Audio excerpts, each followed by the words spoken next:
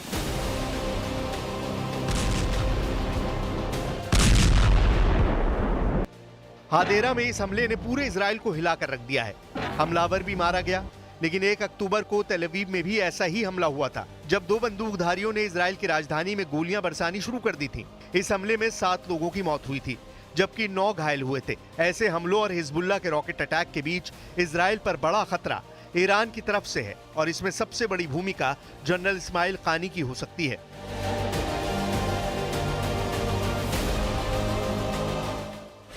क्योंकि इस्माइल कानी के मारे जाने की खबर को ईरान ने खारिज कर दिया है, इसलिए कयास लगाए जा रहे हैं कि किसी बंकर या कंट्रोल रूम में बैठकर जनरल कानी को नए हमले की तैयारी करने के लिए कहा गया है। और इस वक्त उनकी उंगली भी उसी बटन पर है जिसे दबाकर 1 अक्टूबर को 200 मिसाइल इजराइल पर फायर की गई थी।